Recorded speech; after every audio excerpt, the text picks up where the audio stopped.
আসসালামু আলাইকুম।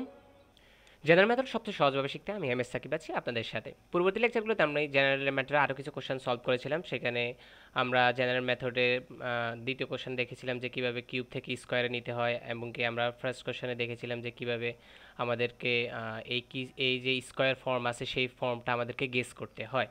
সো আজকের এই লেকচারও ঠিক সেমভাবেই আমাদেরকে করতে হবে, আমাদেরকে স্কোয়ার ফর্ম তৈরি করতে হবে এন স্কোয়ারের।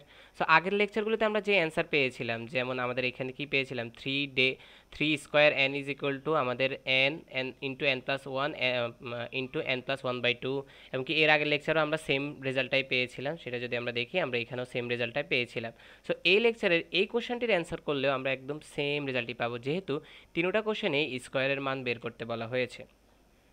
সো চলুন আমরা এই কোশ্চেনটি সলভ করি, যেখানে বলেছে repetitory method for finding value of N square, যার জন্য আমাদেরকে দুইটা কন্ডিশন দেওয়া আছে, R zero is equal to A naught and R N is equal to R N minus one plus beta plus gamma N plus delta N square.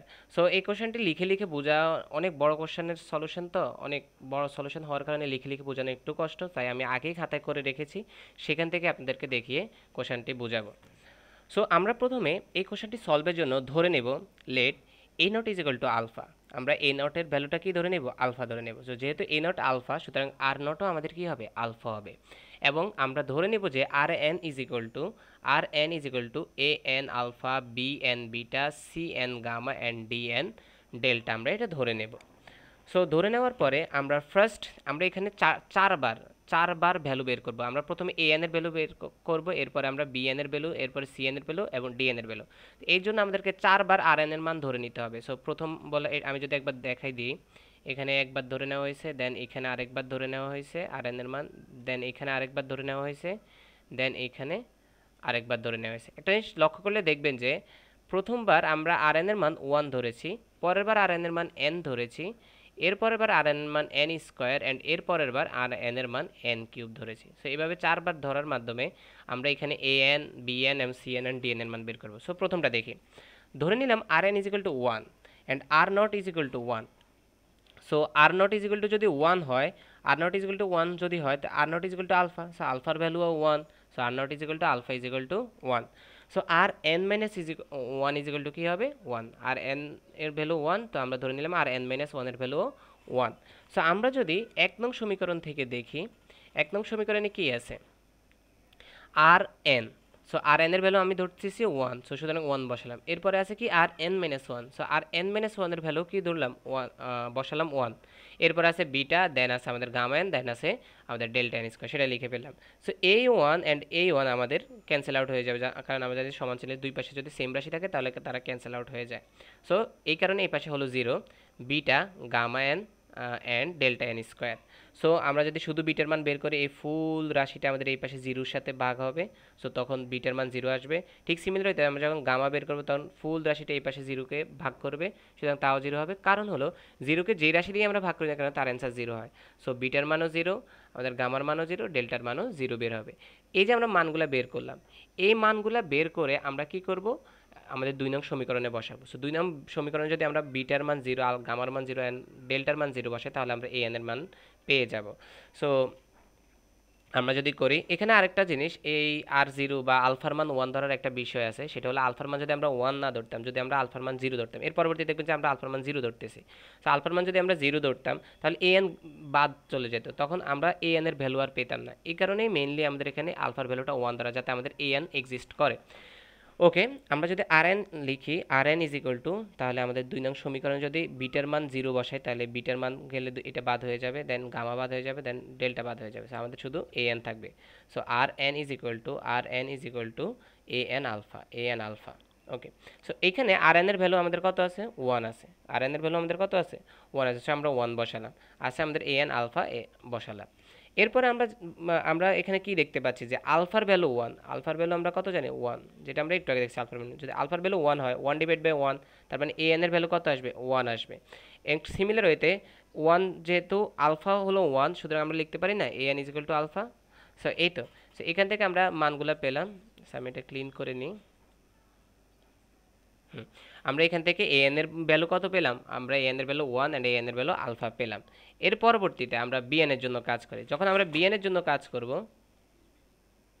তখন আমরা আর N এর value N ধরে নিব, আর এন এর value N ধরে নিব, এবং আর জিরোর ভ্যালু এরপর থেকে আমরা আর জিরোর ভ্যালু যতবারই আসবে তখন জিরো ধরে নেব। প্রত্যেকবারই আমরা আলফার ভ্যালু কী ধরে নেব? জিরো ধরে নেব। তো আর এন মাইনাস ওয়ানের ভ্যালু কত হবে? N minus one, n minus one. এর পরবর্তীতে n minus one whole square হবে, এর পরবর্তীতে n minus one whole cube হবে। এর কারণ হলো কি, এখানে যদি এন মাইনাস ওয়ান হয়, চিন্তা করে দেখেন, তাহলে এন এর জায়গায় এন মাইনাস ওয়ান হবে। সো এই কারণে আর এন মাইনাস ওয়ানের ভ্যালু হলো আমাদের এন মাইনাস ওয়ান। সো এই যে ভ্যালুটা আমরা এখন 1 নং সমীকরণের সাথে কাজ করব। সো 1 নং সমীকরণে যদি আমরা এই সবগুলো ভ্যালু পুট করি, 1 নং সমীকরণটা আমাদের কি, আমি এখানে লিখে রাখি। সো আমি এটাকে লিখে ফেললাম, এটা ছিল আমাদের 1 নং সমীকরণ। সো 1 নং সমীকরণে যদি আমরা এই যে তিনটা ভ্যালু ধরলাম, এই তিনটা ভ্যালু আমরা বসাই দিব। সো আর এন এর জায়গায় আমরা কি বসাবো? এন বসাবো। সো এখানে এন লিখলাম। দেন আমাদের এখানে আর এন মাইনাস ওয়ানের ভ্যালু এন মাইনাস ওয়ান, এখানে এন মাইনাস ওয়ান বসাবো, এন মাইনাস ওয়ান। সো আমি এন মাইনাস ওয়ান বসালাম। আর কি থাকে? বিটা, গামা অ্যান্ড ডেল্টার রাশিগুলো। সো এগুলো বসাই দিলাম। বসাই দেওয়ার পরে আমরা এখানে কি দেখতে পাচ্ছি, যে আমাদের এখানে এন, এই দুইটা এন বাদ হয়ে যাবে। দেন আমাদের মাইনাস ওয়ান প্লাস বিটা, এটাকে একটা রাশিতে রিপ্রেজেন্ট করলাম। দেন এখানে আছে ডেল্টা আর, সরি এখানে গামা হবে, গামা এন অ্যান্ড এখানে ডেল্টা এন স্কোয়ার। তো সেখান থেকে যদি আমরা সাইড চেঞ্জ করি, তাহলে বিটার ভ্যালুটা আমরা ওয়ান পাচ্ছি। কীভাবে পাচ্ছি? আমরা যদি এখানে চিন্তা করি, এই রাশি ফুল রাশিটা এই পাশে যাবে, তো জিরো জিরো হয়ে যাবে। তো আমাদের এই মাইনাস ওয়ানটা এই পাশে গেলে মাইনাস ওয়ান প্লাস ওয়ান হয়ে যাবে। সো এখানে আমরা এখানে প্লাস ওয়ান পাবো, কিন্তু অন্যান্য রাশির ক্ষেত্রে আমরা এগুলো কত কত পাবো? জিরো পাবো। আচ্ছা, এর পরবর্তীতে যদি আমরা যাই, আমরা এই ভ্যালুগুলো 2 নং সমীকরণে বসাই দিব। সো আমাদের 2 নং সমীকরণটা কি? আমাদের 2 নং সমীকরণটা হলো, আমি যদি দেখি, এটা হলো 2 নং সমীকরণ। সো এখানে যদি আমরা এটার আলফার ভ্যালু তো আমরা প্রথমে জিরোই ধরেছিলাম, সো এটা জিরো হয়ে গেছে। দেন আমাদের এখানে গামার ভ্যালু এখানে জিরো, দেন ডেল্টার ভ্যালু জিরো। সো আমাদের একটাই রাশি থাকে, সেটা হলো b n beta, b n beta. So second বারের জন্য আমাদের এখানে থাকে n is equal to b n beta, b n beta. Okay, so এখন বিটার ভ্যালু আমাদের কত? বিটার ভ্যালু আমরা পাইছি কত? ওয়ান। তো আমরা এখানে ওয়ান বসে দিলাম, সুতরাং আমরা বলতে পারি যে b n is equal to n. তো আমরা বিএন এর ভ্যালুও পেয়ে গেলাম। এখন তৃতীয়বারের জন্য আমাদের আবার R N, R zero and R N minus ওয়ানের ভ্যালু ধরে নিতে হবে। তো এখন আমি কি বলেছিলাম, যে তৃতীয়বারে আমরা কি ধরবো? এন স্কোয়ার ধরবো। সো এখানে আমাদের আর জিরো এর পরে প্রত্যেকবারে জিরো ধরবো, আলফার ভ্যালু জিরো ধরবো, যাতে আমাদের এই এন এর ভ্যালু আর না আসে। তো যেহেতু এখানে এন, আর এন এর ভ্যালু এন স্কোয়ার ধরছে, সুতরাং আর এন মাইনাস ওয়ানের ভ্যালু হবে N minus one whole square. So N minus one whole স্কোয়ারের সূত্র কি? A square minus two AB plus B square সূত্র অ্যাপ্লাই করে দেবো। এরপর আমরা 1 নং সমীকরণে এই তিনটি ভ্যালুই বসাবো। সো 1 নং সমীকরণে আপনারা একটু আগে দেখেছেন যে এটা হলো আমাদের 1 নং সমীকরণ, আর এন মাইনাস ওয়ান। সো আর এন এর জায়গায় যদি আমরা এন স্কোয়ার বসাই, তাহলে এখানে এন স্কোয়ার হবে। তারপরে আর এন মাইনাস ওয়ানের জায়গায় যদি আমরা মান বসাই n square minus two n plus one, তাহলে এখানে n square minus two n plus one হবে। এরপর আমাদের বাকি কী থাকে? বিটা, না আমাদের সরি এটা হবে আমাদের gamma, gamma N plus delta N square. So এখান থেকে আমাদের এই এন স্কোয়ারটা বাদ হয়ে যাবে, তো আমাদের অ্যান্সার এখানে জিরো থাকবে। সো এখানে বিটা প্লাস ওয়ান আলাদা করা হয়েছে, আর minus two N gamma N and delta N square আছে আমাদের উপরের রাশি থেকে। সো এখান থেকে বিটা প্লাস ওয়ান এটা আলাদা করা হলো, এন কমন নিয়ে আমাদের এখানে গামা মাইনাস টু আলাদা করা হলো, অ্যান্ড ডেল্টা এন স্কোয়ার আলাদা করা হলো। তো সেখান থেকে যদি দেখি, আমাদের বিটা এর ভ্যালু আসে মাইনাস ওয়ান, অ্যান্ড আমাদের এখানে যদি গামার কথা চিন্তা করি, তাহলে মাইনাস টু, তার মানে আসবে আমাদের প্লাসের টু অ্যান্সার আসবে। সরি, এই ডেল্টার কথা চিন্তা করলে ডেল্টা এন স্কোয়ার যদি জিরোকে এন স্কোয়ার দিয়ে ভাগ করে, তাহলে অ্যান্সার জিরো আসবে। ওকে ফাইন, আমরা বিটার ভ্যালু পেয়ে গেলাম মাইনাস ওয়ান, আমরা গামার ভ্যালু টু পেয়ে গেলাম, অ্যান্ড ডেল্টার ভ্যালু জিরো পেয়ে গেলাম। এরপর এই ভ্যালুগুলো আমরা 2 নং সমীকরণে পুট করব। তো 2 নং সমীকরণ কী ছিল? আর এন, আমাদের R N is equal to A N alpha B N beta এইভাবে ছিল। সো আর এন এর ভ্যালু আমি যদি আরেকবার দেখাই দিই, আপনারা এটা মনে রাখবেন, খাতায় আগে উঠে রাখবেন, R N is equal to A N alpha B N beta, এই সমীকরণটা। সো এই সমীকরণটাতে আমি যদি মান সবগুলো বসাই দিই, তা এটা কিউবেরটা, সরি, হ্যাঁ স্কোয়ার, এখানে যদি আমরা মান সবগুলো বসাই দিই, তাহলে কি আসে আমাদের অ্যান্সার? সো আমাদের অ্যান্সার আসবে আর এন এর ভ্যালু তো এন স্কোয়ার, সো আর এন স্কোয়ার বসালাম। এরপর আমাদের আসতেছে কি? আলফার ভ্যালু জিরো, এই কারণে এখানে জিরো। সো বি এন এর ভ্যালু মাইনাস ওয়ান, সো এখানে রাশিটা মাইনাসের হয়ে গেছে। এরপর আমাদের গামার ভ্যালু টু, যেহেতু তার মানে সি এন এর সাথে টু মাল্টিপ্লাই হয়েছে। দেন এটা যেহেতু জিরো, সো সুতরাং ডেল্টার ভ্যালুটা আমাদের কি হয়ে গেছে? ডি এন এর ভ্যালুটা জিরো হয়ে গেছে। সো আমরা এখানে কি পেলাম? আমরা এখানে মাইনাস বি এন আর টু সি এন পেলাম। সো এখান থেকে যদি আমরা লিখি, মাইনাস বি এন এর ভ্যালু কত? মাইনাস এন, আমরা একটু আগেই পেয়েছি। বি এন এর ভ্যালু এন, সো সুতরাং মাইনাস বি এন এর value minus n, so two c n. এখান থেকে আমরা এনকে এই পাশে নিয়ে আসলাম, এন স্কোয়ার প্লাস এন হয়ে গেল, টু সি এন থাকলো। তো c n is equal to আমাদের এই টুটা এই পাশে গিয়ে ডিভাইড হয়ে যাবে, সুতরাং n into N plus one divide by two. তো এর পরিবর্তে তৃতীয়বারের জন্য আমরা দেখি যে যখন আমরা dn এর মান বের করব, তো তার জন্য আমরা বলছিলাম যে এখানে n কিউব ধরে নিব, আর জিরো সবসময় জিরো ধরে নেব, then r n minus one হলে n মাইনাস হোল কিউব হবে। সো কিউবের সূত্র কি, a cube minus three a square b plus three a b square plus minus b cube, যেহেতু এটা মাইনাসের ল।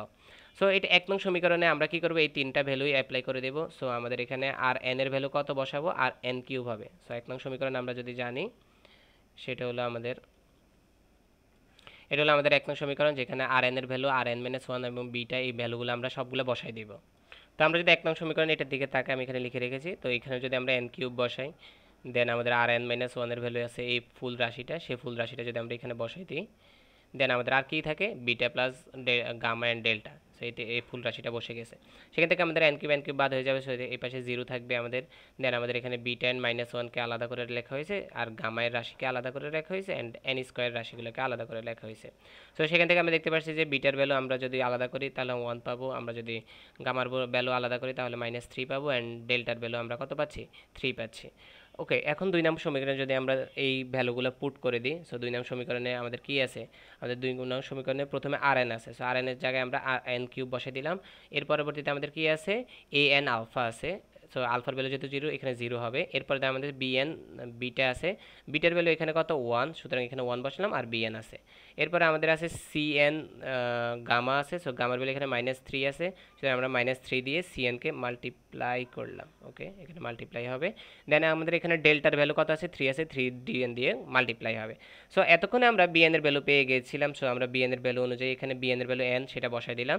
দেন আমাদের সিএন এর ভ্যালু আমরা একটু আগে পেয়ে গেছিলাম, সিএন এর ভ্যালু হলো এন, এই ভ্যালুটা আমাদের সিএন এর ভ্যালু। সো এই ভ্যালুটাই আমরা n into N plus one divide by two ভ্যালুটা বসাই দিলাম। সো বসাই দেওয়ার পরে আমরা যদি দেখি এখানে three into N plus one divide by two আছে, আর এখানে থ্রি ডি এন আছে। সো এখানের মধ্যে আমাদের অজানা রাশি থ্রি ডি এন, সো সেটাকে আমরা এক পাশে নিয়ে গেলাম। আর এই পাশে যে এন কিউব আছে সেটা, আর এখানের এন অ্যান্ড এটা এই পাশে, এই রাশিটাকে এক পাশে নিয়ে গেলাম। সো যেহেতু এইটা এই পাশে গেল, সুতরাং মাইনাসের রাশি প্লাস হয়ে গেল, আর এন মাইনাস হয়ে গেল। এর পরিবর্তে এই রাশি থেকে আমরা এই রাশি পাই, এই রাশি থেকে এই রাশির এক্সপ্লেনেশন আছে, আপনারা যদি বুঝতে পারেন তো বুঝলেন, না হলে আমি এখানে দেখিয়ে দিচ্ছি এই রাশি, এই লাইন থেকে কীভাবে এই লাইনটা আসে। সো এটাকে একটু ভেঙে ভেঙে করতে হবে। সো এই লাইন থেকে যদি আমি করি, প্রথমে আমি কী করব, টু দিয়ে লসাগু করে ফেলবো। সো এখানে যদি লসাগু করি, two n cube plus three n square plus three n minus two n. So আমি লসাগু করে নিলাম। লসাগু করার পরে আমি এখানে যেটা করব সেটা হলো এনকে কমন নেব। সো আমি যদি এখানে এনকে কমন নিই তাহলে দাঁড়াচ্ছে two n square plus three n plus three minus two divide by আমাদের এখানে টু। দেন আমরা যদি করি, এখানে যে এন আছে এন থাকবে, দেন আমরা এখানে ভিতরে কি আছে, থ্রি এন আছে, এখানে থ্রি মাইনাস টু আছে, তার মানে ওয়ান, তার মানে two n square plus three n plus one, then divide by two. এর পরবর্তী আমরা যেটা করব সেটা হলো আমরা এখানে উৎপাদকের বিশ্লেষণের জন্য কাজ করব। তো এন টু এন স্কোয়ার, এখানে থ্রি এনকে আমরা ডিভাইড করে কি লিখতে পারি, two n plus n, two n plus one, then divide by আমাদের এখানে টু আছে। আমি পরবর্তী অংশ এই পাশে করতেছি। তো এখান থেকে যদি আমরা লিখি, এখানে কি আছে, টু এন, তো এখান থেকে আমরা কমন নিতে পারি। সো এন তো আমাদের আগে থেকেই আছে, আর আমরা যেটা কমন নিতে পারি সেটা হলো আমাদের এখানে টু এনকে কমন নিতে পারি। সো আমরা টু এনকে যদি কমন নিই, এখানে টু এনকে যদি কমন নিই তাহলে আমাদের কি থাকছে, এন থাকতেছে প্লাস ওয়ান থাকতেছে। তো এর পরবর্তীতে এই রাশির জন্য যদি আমরা কমন নিই ওয়ান, তার মানে আমাদের এন প্লাস ওয়ান থাকতেছে ডিভাইড বাই আমাদের এখানে টু। সো এটা আমরা থার্ড ব্র্যাকেট দিয়ে আন্ডার করে দেখতে পারি। এর পরবর্তী আমি এনটা পাশে লিখে রাখি, এখানে যদি আমি টু নিচে রাখি, so n plus one common যাবে। সো এন প্লাস ওয়ান যদি কমন আসে, তো আমাদের আর কি থাকছে, two n plus one common থাকতেছে আমাদের। তো সেখান থেকে আমরা যদি চিন্তা করে দেখি যে টু দিয়ে আমরা এখানে যেহেতু N R N plus one, এদেরকে আমি এক পাশে রাখলাম, অ্যান্ড টু দিয়ে যদি আমি টু এন প্লাস ওয়ানকে ভাগ করি, সো টু দিয়ে টু এনকে ভাগ করলে এন হবে, আর প্লাস ওয়ানকে ভাগ করলে ওয়ান বাই টু হবে। সো এইটার জন্য হবে N into N plus one, আমাদের এখানে টু দিয়ে যদি এটা কাটি, এটা ক্যান্সেল আউট হয়ে যাবে, টু দিয়ে ওয়ানকে করলে হবে, তো এটা এন প্লাস ওয়ানকে করলে হবে ওয়ান বাই টু। সো এটাই মেনলি এখানে লেখা হয়েছে, একটু আমি প্রতিপাদন করে দেখালাম কীভাবে হয়। সো আমরা আমাদের কাঙ্ক্ষিত রেজাল্টটা পেয়ে গেছি, যেটা হলো স্কোয়ারের ফর্ম, যেটা হলো আমাদের স্কোয়ারের ফর্মটা। এই ফর্মটি আমাদের বের করা লাগতো। সো কোশ্চেনটি সলিউশনটা অনেক বড় ছিল, সবাই ধৈর্য সহকারে দেখবেন এবং কি অবশ্যই কোশ্চেনটা খাতায় লিখে লিখে বোঝার ট্রাই করবেন। সো আশা করি সবাই বুঝতে পারছেন। আসসালামু আলাইকুম।